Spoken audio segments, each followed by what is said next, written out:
오늘은 10계명 중에서 첫 번째 계명과 두 번째 계명에 대해서 살펴보도록 하겠습니다. 지난 시간에도 말씀드렸듯이 이 원문에는 10계명으로 되어 있지 않고 아세레트 하데바림이라고 해서 10개의 말씀으로 되어 있습니다. 계명 그러면 우리가 지켜야 될 규율을 의미하지만 말씀 그러면 하나님으로부터 우리에게 부어지는 생명과 복을 상징한다고 했습니다. 아멘. 그리고 열이라는 숫자는 완전수, 무한의 수, 충만의 수를 상징합니다. 그래서 따라서 10개의 말씀이라 하나님이 우리에게 끊임없이 부어주고 계시는 모든 생명과 복을 상징하고, 또한 우리가 그 생명과 복을 받아 맺게 되는 풍성한 열매를 상징한다고 했습니다. 아멘. 하나님은 우리에게 당신의 모든 생명과 복을 주어서 우리로 풍성한 열매를 맺도록 하기 위해서 우리를 지었었고 또 우리를 부르셨습니다. 그래서 지금도 끊임없이 하나님은 모든 인간들에게 생명과 복을 부어주고 계십니다. 따라서 우리가 하나님께 붙어 있기만 하면, 나무가지가 나무에 붙어 있으면 절로 열매를 맺듯이 우리가 하나님께 붙어 있기만 하면 우리는 풍성한 열매를 맺게 되어 있습니다. 그런데 하나님이 인간들에게 생명과 복을 줬더니 인간들이 그걸 들고 하나님을 떠나더라는 것입니다. 아버지가 탕자에게 살림을 나눠줬더니 탕자가 그걸 들고 아버지를 떠나죠.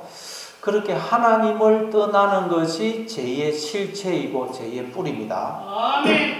성경에서 죄라는 것은 딴 게 아니고 하나님을 떠나는 거예요. 그게 죄의 뿌리고 실체입니다. 그래서 우리가 하나님을 떠나면 그 죄의 뿌리에서 수많은 죄의 정상들, 죄의 열매들이 맺히는 것입니다. 우리가 알고 있는 수많은 죄들, 미움, 시기, 질투, 살인, 강도, 강간, 도둑질, 두려움, 불안, 절망, 낙심, 우울, 허무, 이러한 수많은 죄의 정상들, 죄의 열매들이 우리가 하나님을 떠나면 나타나게 되는 것입니다. 나무가지가 나무에서 끊어지면 그때부터 온갖 저주와 사망이 임하듯이 우리가 하나님을 떠나면 그때부터 온갖 죄의 정상들, 열매들, 사망이 맺히게 되는 것입니다. 그래서 이 10개의 말씀은 우리가 맺어야 될 풍성한 열매를 상징하면서 또한 동시에 우리가 하나님을 떠났을 때 우리에게 나타나게 되는 그 온갖 죄의 정상들, 온갖 저주와 사망을 동시에 상징하는 것입니다.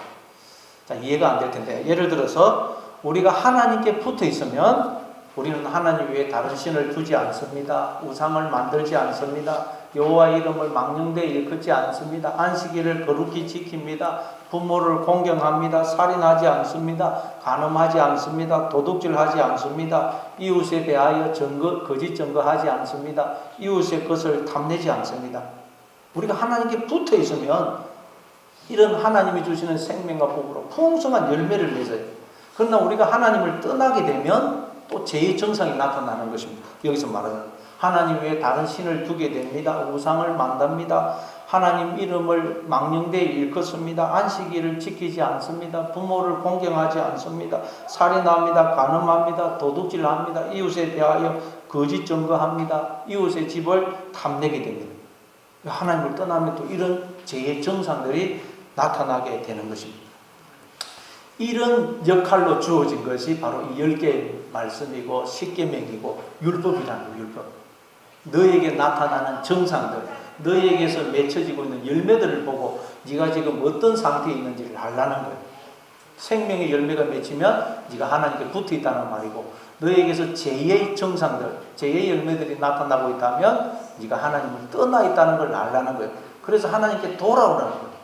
네가 이런 조건에 있으면 풍성한 열매를 맺게 될 것이지만 이런 조건이 있게 되면 죄의 열매를 맺게 될 것이다. 그래서 네가 지금 어떤 상태에 있는지를 알라는 거예요. 그런 역할로 주어진 것이 율법이다. 아멘. 그래서 우리가 여러분 이런 정상들이 나타나고 있다. 그러면 내가 하나님을 떠나 있구나 하는 걸 깨닫고 하나님께로 돌아오라는 거예요. 그래서 성경에 보니까 율법은 죄를 깨닫게 하기 위해서 주어졌다 그러죠. 로마서 3장 20절입니다. 그러므로 율법의 행위로 그의 앞에 어렵다 하심을 얻을 육체가 없나니 율법으로는 죄를 깨달음이라. 율법, 계명, 말씀은 네가 이런 조건에 하나님께 붙어 있으면 이런 생명의 열매를 맺게 될 것이지만 네가 하나님을 떠나면 너에게서 이런 죄의 정상들, 열매들이 나타나게 될 거예요. 그래서 너에게서 나타나는 그 정상, 그 열매들을 보고 네가 어떤 상태인지 깨달아. 네가 만약 너에게서 이런 죄의 정상들이 나타나고 있다면 네가 지금 하나님을 떠난 상태이니 빨리 하나님께로 돌아와.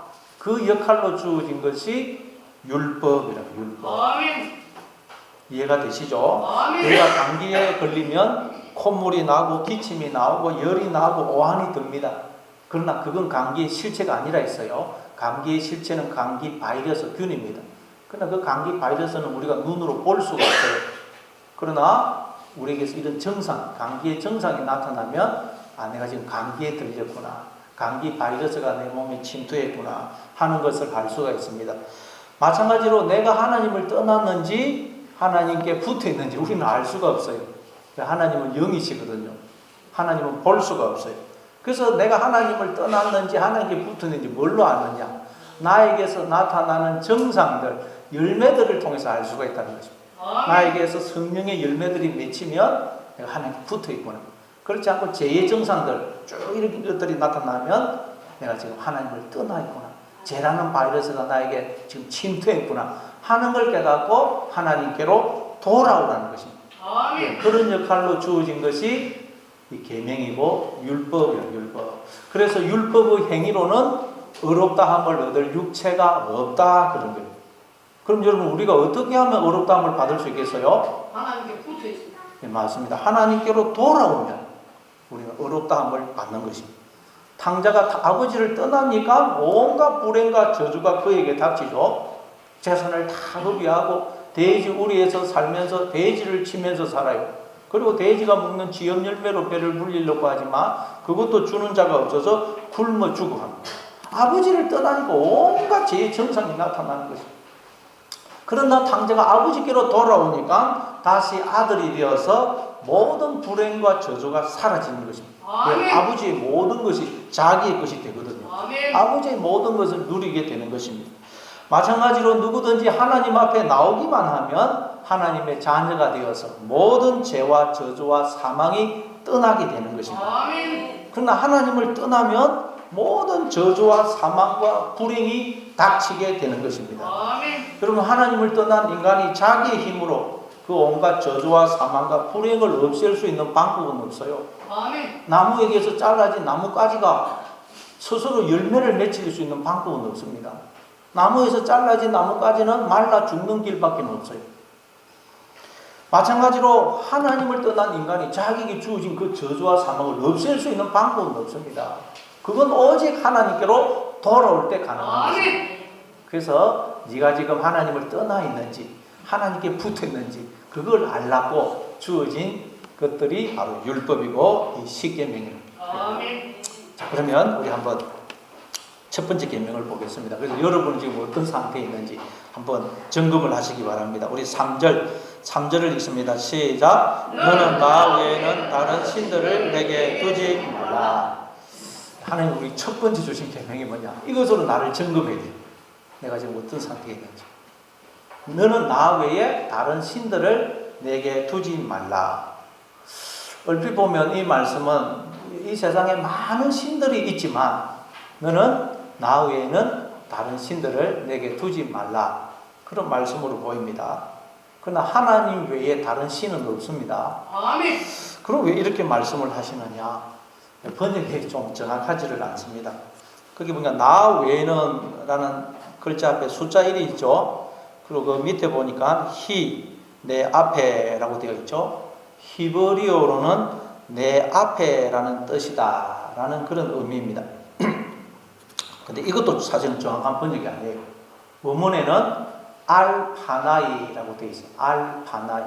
알은 뭐뭐 위에 라는 뜻이고 파나이는 파님은 얼굴이라는 뜻이죠. 그 파님이라는 단어에 나의라는 전미사 아이가 붙어가지고 파나이. 그래서 나의 얼굴. 그러니까 알파나이는 나의 얼굴 위에 라는 뜻이에요. 나의 얼굴 위에. 그리고 신들을 라고 되어 있는데 이 신들을 엘로힘입니다. 엘로힘. 이 엘로힘은 형태는 복수형이지만 단수입니다. 단수. 그래서 신들을 그러면 안 되고 다른 엘로힘을 내게 두지 말라.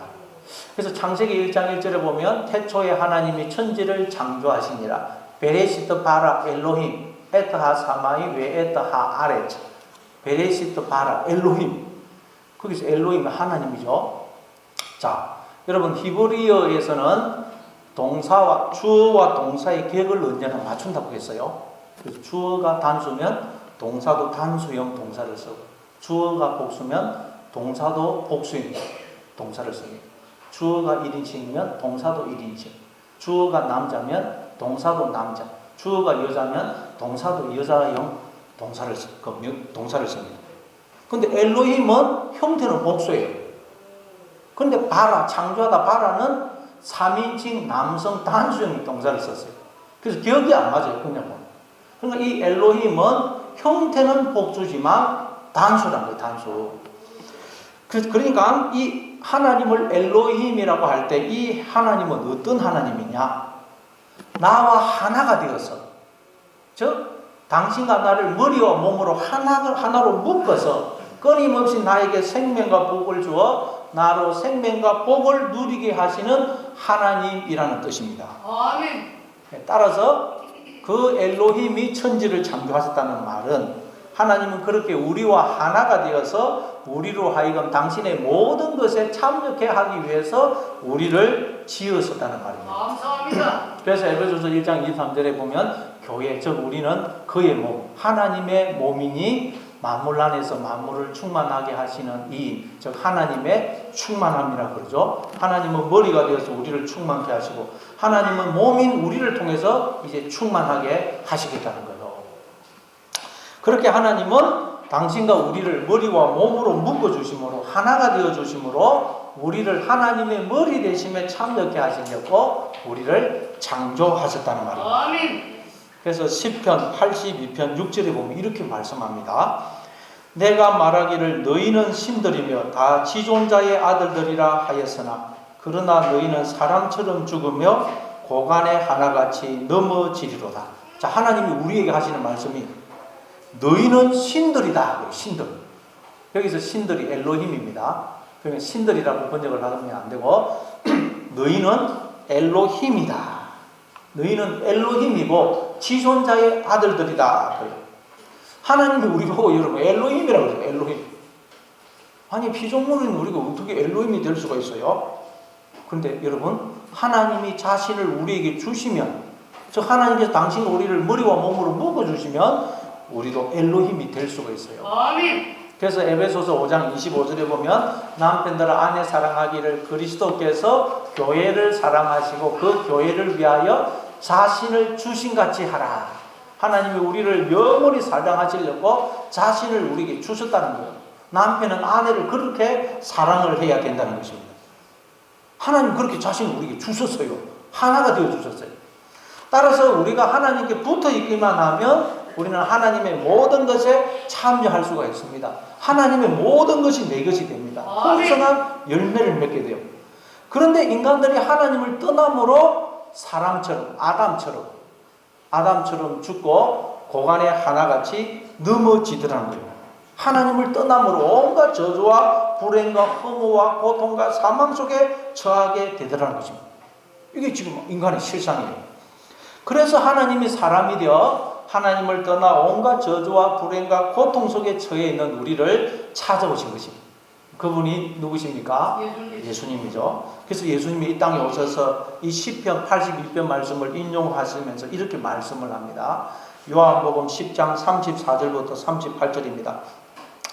예수께서 이르시되 너희 율법에 기록된 바 내가 너희를 신이라 하였노라 하지 아니하였느냐. 성경은 폐하지 못하나니 하나님의 말씀을 받은 사람들을 신이라 하셨거든. 하물며 아버지께서 거룩하게 하사 세상에 보내신 자가 나는 하나님의 아들이라 하는 것으로 너희가 어찌 신성모독이라 하느냐. 만일 내가 내 아버지의 일을 행하지 아니하거든 나를 믿지 말려니와 내가 행하거든 나를 믿지 아니할지라도 그 일을 믿으라. 그러면 너희가 아버지께서 내 안에 계시고 내가 아버지 안에 있음을 깨달아 알리라 하시니. 자, 예수님은 이 땅에 오셔가지고 내가 하나님의 아들이다. 내가 아버지 안에 있고 아버지가 내 안에 계신다. 나와 아버지는 하나다 그랬어요.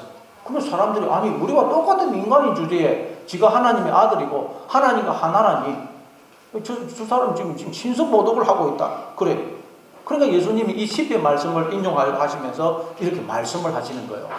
자, 그러니까 이 예수님의 말씀은 지금 뭘 의미하느냐? 너희는 하나님의 자녀고 하나님과 하나야.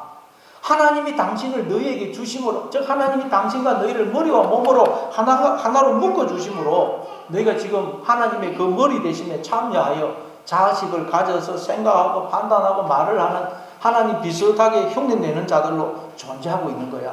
그런데 너희가 지금 마음으로 하나님을 떠남으로 머리가 없는 상태에 있어. 그래서 너희들이 허무에 빠져있고 방황하고 있는 거야. 그러니 하나님께로 돌아와 라고 하신 것입니다. 자, 이처럼 엘로힘은 우리에게 자신을 주셔서, 즉 우리와 하나가 되어 주심으로 우리를 생명으로 존재케 해 주시는 하나님을 가리킬 때 엘로힘. 다시 말해 엘로힘은 하나님과 우리가 하나 된 상태를 가리켜요. 엘로힘은 하나님과 우리가 하나 된 상태. 따라서 너는 나의 얼굴 위에 다른 엘로힘을 두지 말라. 이 말씀은 무슨 의미겠어요? 너는 하나님이 계셔야 될 그 머리의 자리에 다른 머리, 다른 엘로힘, 다른 하나님, 다른 남편을 두지 말라는 말씀인 거예요. 다시 말해 머리 대신 하나님을 떠나서 네가 머리가 되려고, 네가 하나님이 되려고 하지 말라는 거예요. 여러분, 인간들이 왜 하나님을 떠납니까? 자기가 머리가 되려고 머리 대신 하나님을 떠나는 것입니다. 하나님이 우리의 머리가 되어주셔서 끊임없이 지혜와 생명과 부와 능력과 힘과 존귀와 영광을 주시니까 인간들이 자기가 머리인 줄 착각을 하더라는 거예요. 그래서 하나님을 떠나더라는 거예요. 그러나 우리는 머리가 아닙니다. 몸입니다. 몸은 여러분 머리가 없으면 어떻게 되죠? 시체에 불과한 시체에. 하나님을 떠난 인간들은 머리가 없는 상태라는 것입니다.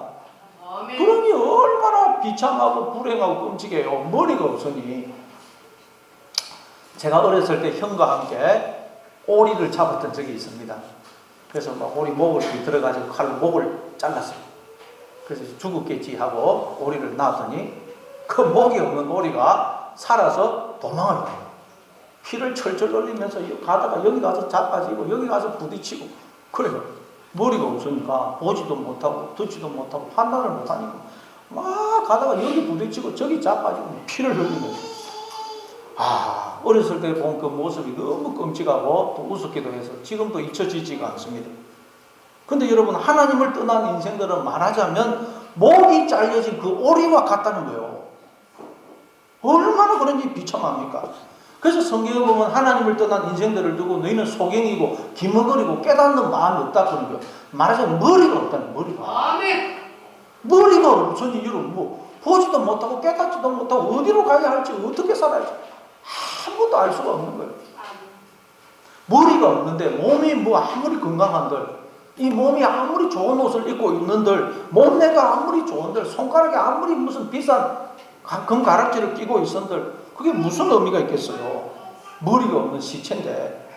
그래서 하나님을 떠난 인생, 하나님 없는 인생들은 모든 게 허무한 것입니다. 만족이 없어요. 머리가 없거든요. 어디로 가야 할지를 모르는 것입니다. 피를 흘리면서 방황하고 있는 것입니다. 머리가 없기 때문에. 그러니 얼마나 비참합니까?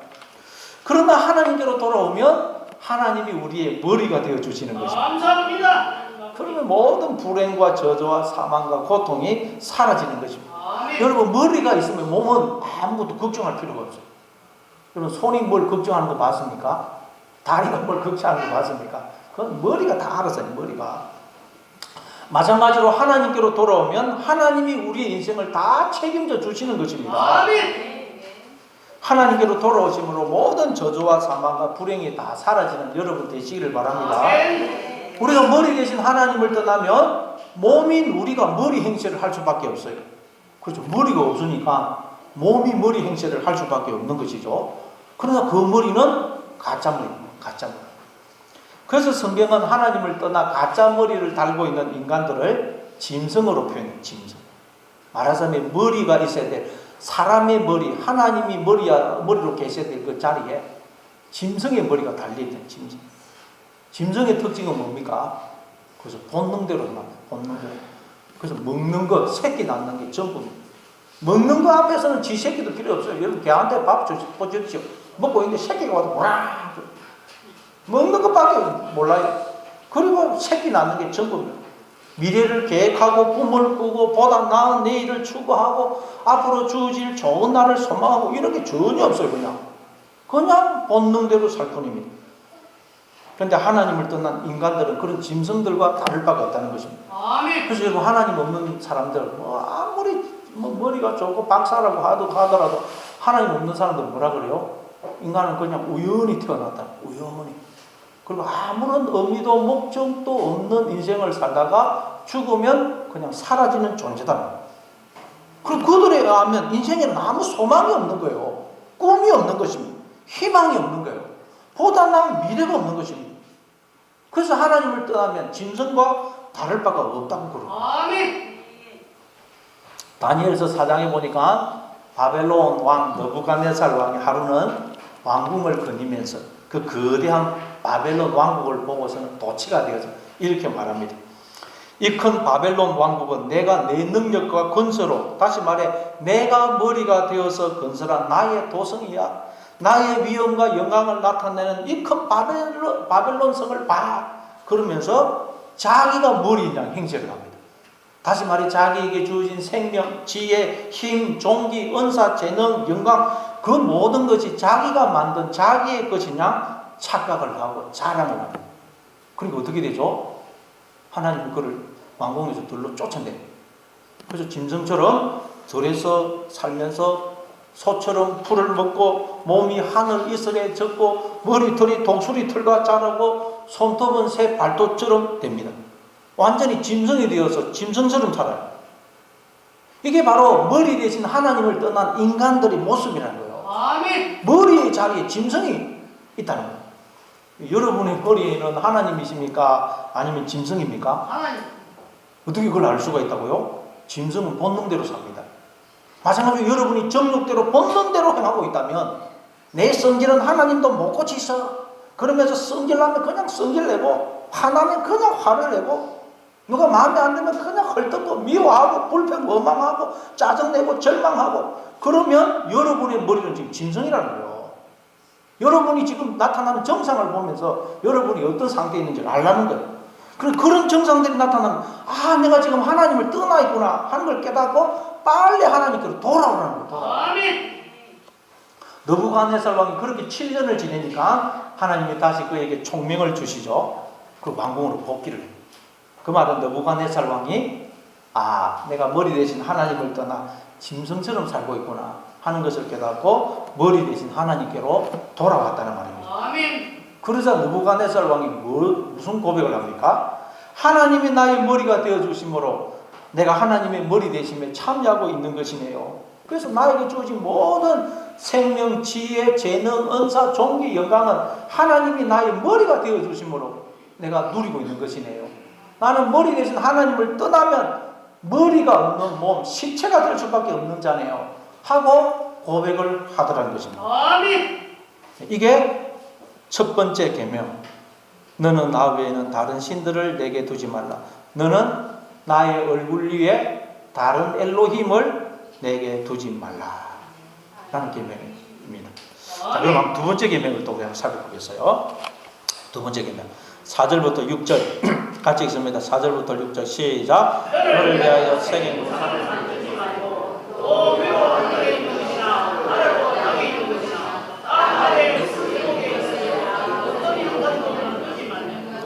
그것들에게 절하지 말라. 그것들을 섬기지 말라.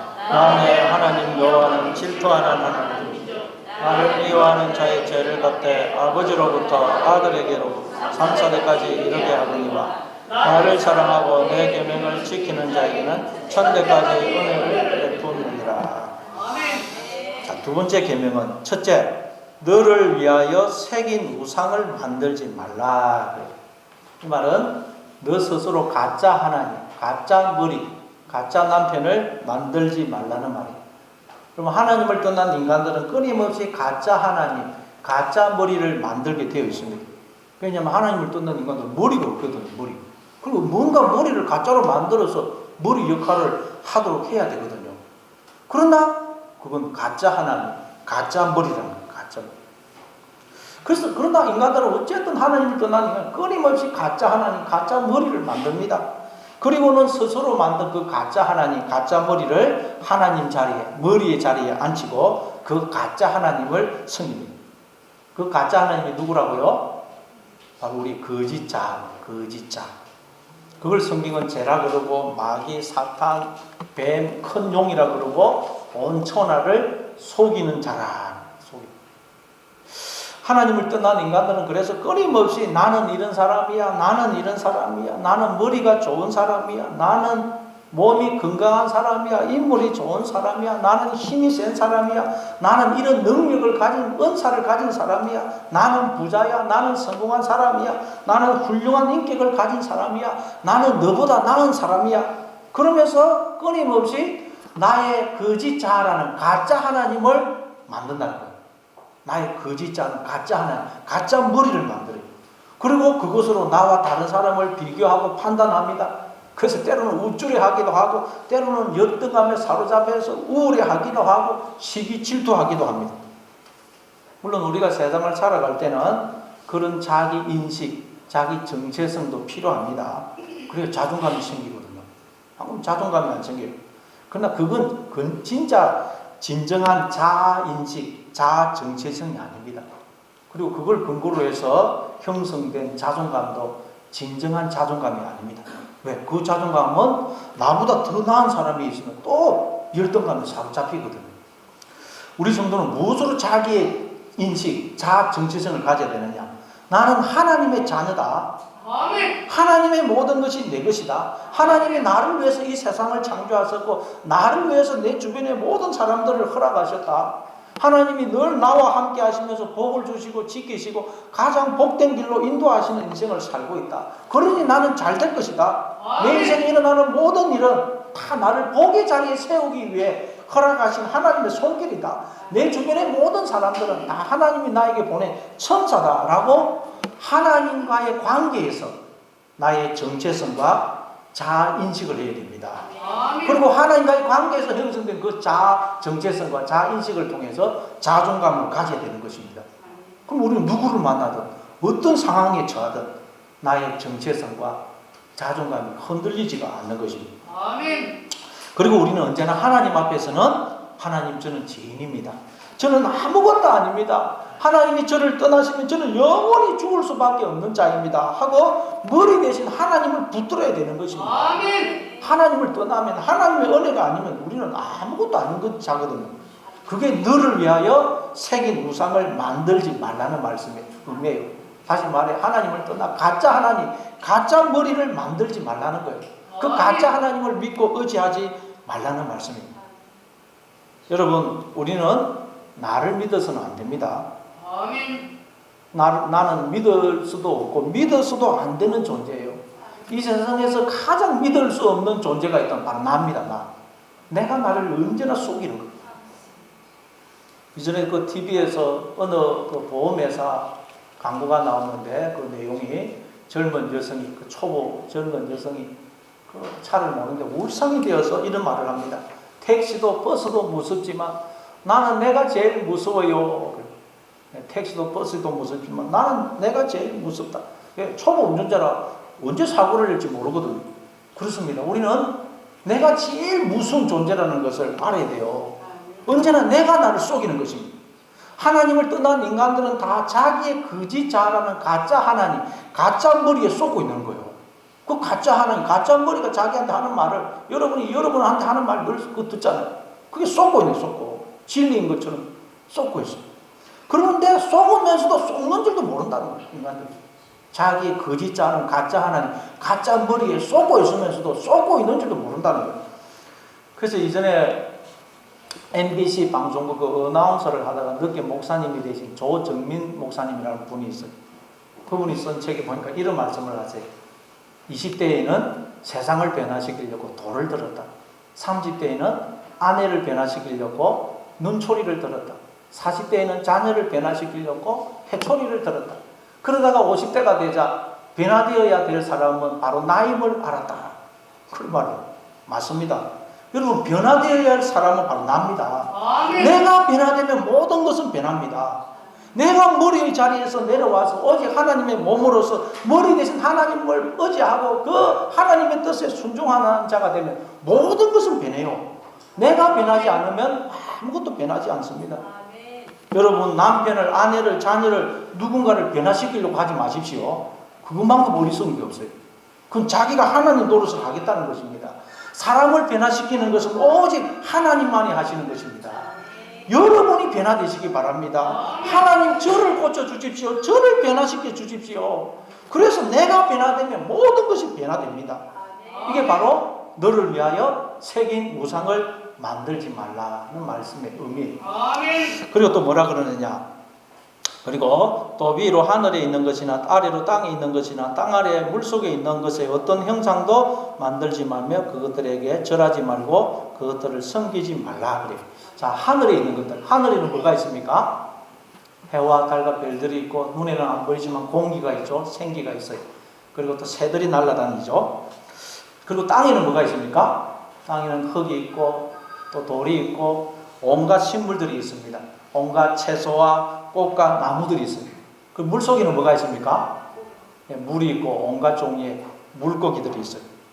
그러니까 하늘에 있는 것, 땅에 있는 것, 물속에 있는 것이란 하나님이 우리에게 주어 누리게 하시는 모든 생명과 복을 상징하는 것입니다.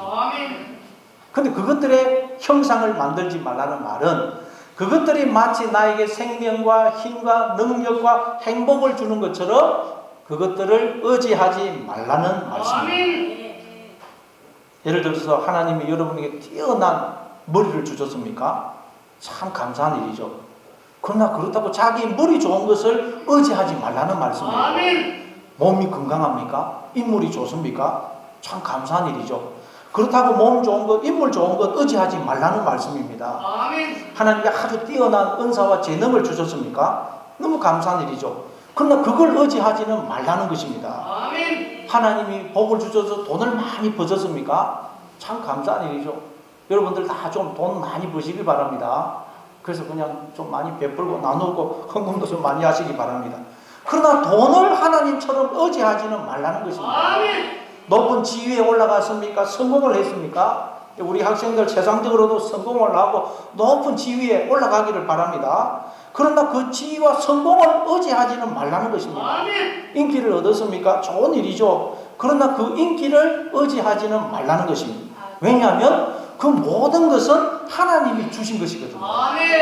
그러니 그 모든 것을 나에게 주어 누리게 하시는 하나님을 의지하려는 거예요. 하나님을. 신명기 8장 11절입니다. 내가 오늘 내게 명하는 여호와의 명령과 법도와 규례를 지키지 아니하고 내 하나님 여호와를 잊어버리지 않도록 삼갈지어다. 네가 먹어서 배부르고 아름다운 집을 짓고 거주하게 되며 또 내 소와 양이 번성하며 내 은금이 정식되며 내 소유가 다 풍부하게 될 때에 내 마음이 교만하여 내 하나님 여호와를 잊어버릴까 염려하노라. 하나님도 아십니다. 인간들에게 생명과 복을 주어 누리게 하면 그걸 의지하고 하나님을 떠날 것임을 하나님도 아세요. 그래서 탕자가 아버지가 살림을 나눠주니까 그걸 두고 아버지를 떠나죠. 그것이 자기에게 힘과 생명과 행복을 줄 것인 줄 알고 착각을 하더라고요. 그러니까 그러나 아버지를 떠나니까 그 모든 재산을 다 허비하고 돼지마구에서 돼지를 치면서 돼지가 먹는 지엄열매로 배를 불리려 하지만 그것도 주는 자가 없어서 굶주리게 되는 거예요. 여러분, 하나님을 떠나면 우리는 모든 생명과 복에서 단절되는 것입니다. 그래서 하나님을 떠난 인간들이 온갖 저주와 불행 속에서 죽어가고 있는 것입니다. 로마서 8장 24절입니다. 우리가 소망으로 구원을 얻었음에 보이는 소망이 소망이 아니니 보는 것을 누가 바라리요. 눈에 보이는 것들은 진짜 소망이 아니라는 거예요. 그걸 의지하면 안 된다는 거예요.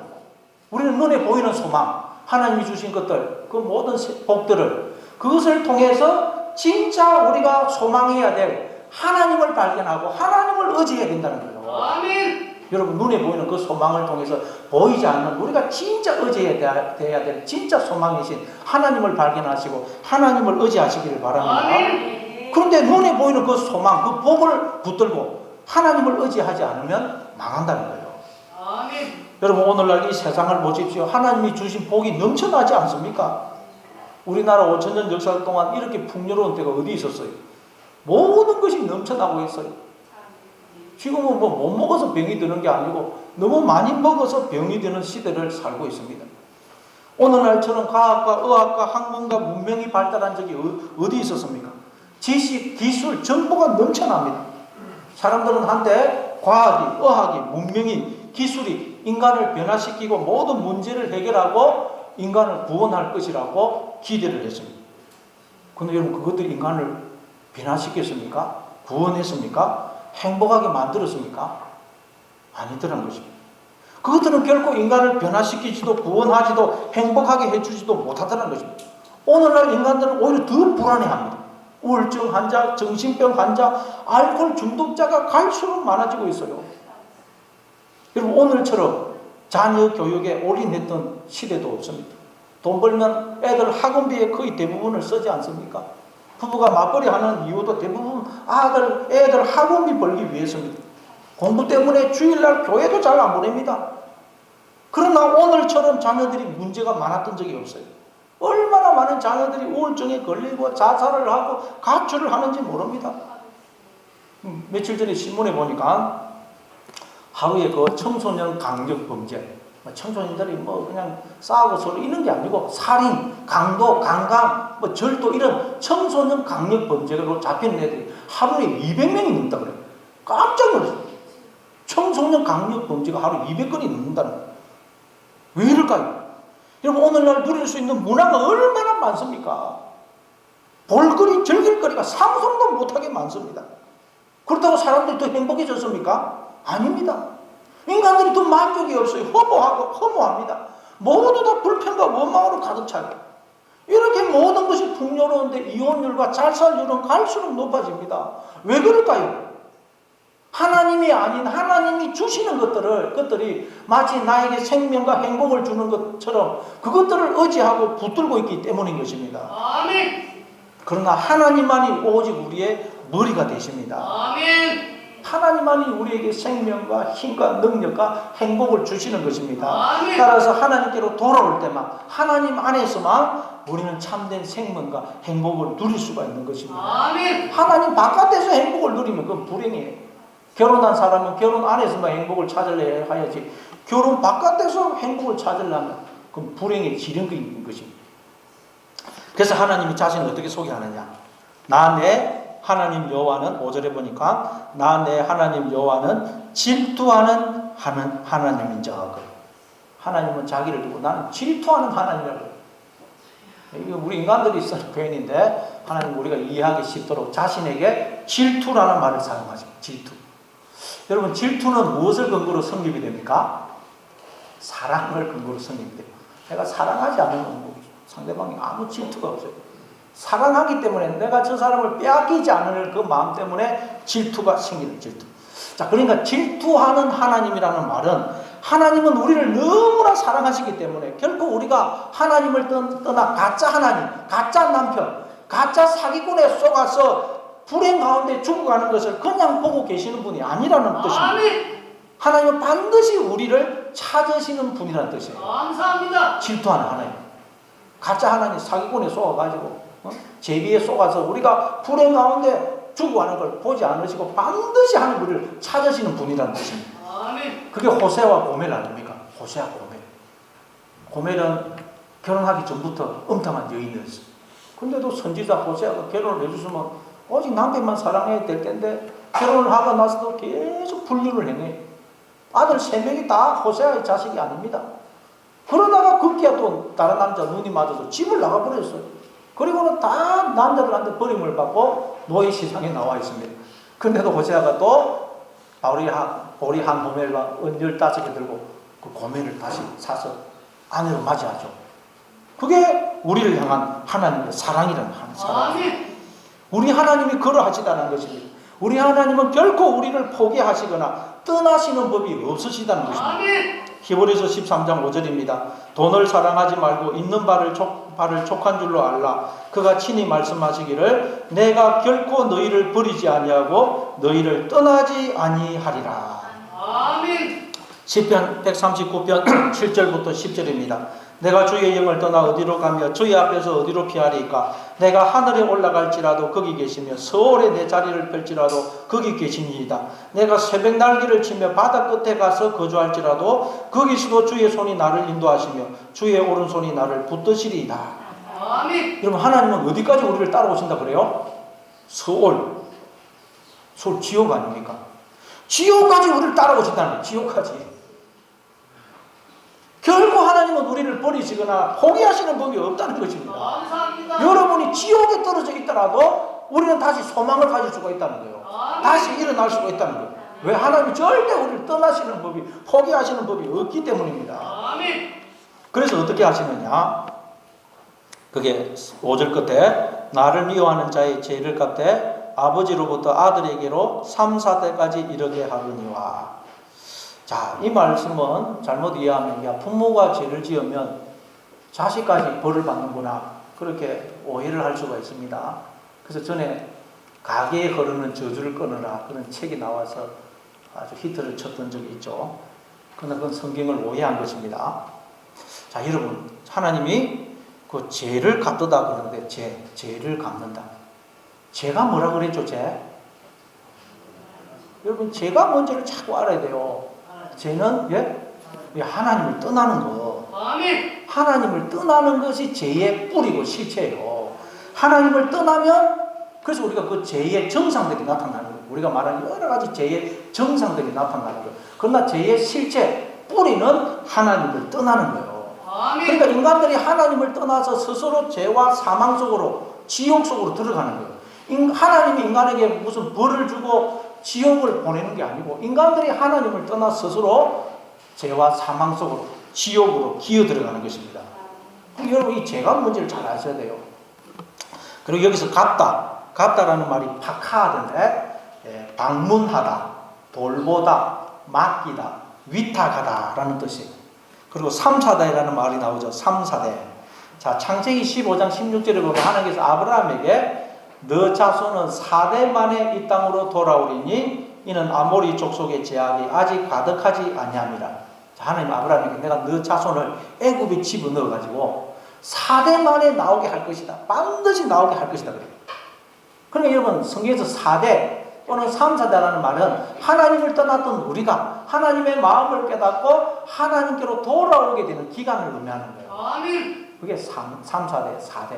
하나님을 떠났던 우리가 하나님을 알고 하나님께로 돌아오게 되는 그 기간을 4대 또는 3사대. 자, 그러니까 이게 나를 미워하는 죄를 갚되, 죄가 하나님을 떠난 걸 말합니다. 죄를 방문한다, 맡긴다, 위탁하다, 갚대가. 그러니까 나를 미워하는 자의 죄를 방문하되, 파카하드 하되 아버지로부터 아들에게로 3, 4대까지 이르게 하거니와 라는 말은, 하나님은 그 당자 아버지가 당자에게 살림을 주면 당자가 아버지를 떠날 걸 알아요. 그렇지만 살림을 주어서 떠나는 걸 허락을 합니다. 그렇지만 아버지는 그 당자를 늘 기억하고 그 당자가 돌아오기까지 기다립니다. 마찬가지로 하나님은 우리에게, 하나님이 우리의 머리가 되어 주셔서 모든 생명과 지혜와 능력과 은사, 재능, 종기, 영광을 주면 우리가 다 자기가 하나님인 줄 알고 하나님을 떠날 걸 하나님은 아시면서도 허락을 하신다는 거예요. 그렇지만 하나님은 늘 우리와 함께 하시면서 생명과 복을 주시면서 계속해서 우리를 붙들어 주셔서 언젠가는 우리가 하나님의 은혜와 사랑을 깨닫고 하나님께로 돌아오게 하신다는 거예요. 아멘. 그걸 두고 나를 미워하는 자의 죄를 갚되 아버지로부터 아들에게로 3, 4대까지 이르게 한다는 말씀입니다. 이해가 되십니까? 아멘. 조금 어려우네요. 하나님 우리에게 그 머리가 되어줘서 모든 생명과 지혜와 능력과 종기를 주면 인간들이 하나님을 떠날 걸 알지만 하나님은 허락을 하신다는 거예요. 그래서 하나님은 인간들이 떠나지만 우리와 늘 함께 하시면서 복을 주시고 붙들어 주셔서 결국 우리가 하나님의 은혜와 사랑을 깨닫고 하나님께로 돌아오게 하실 것이다. 그 말입니다. 감사합니다. 그래서 우리가 하나님께로 돌아오면 어떻게 하느냐? 6절입니다. 나를 사랑하고 내 계명을 지키는 자에게는 천대까지 은혜를 베푸느니라. 그렇게 하나님께로 돌아오게 해서 우리로 하나님의 자녀가 되어 하나님의 그 모든 생명과 복의 모든 기쁨과 즐거움에 우리로 영원토록 참여하게 하신다는 거예요. 아멘. 그게 여러분 그 5절 6절 말씀. 네.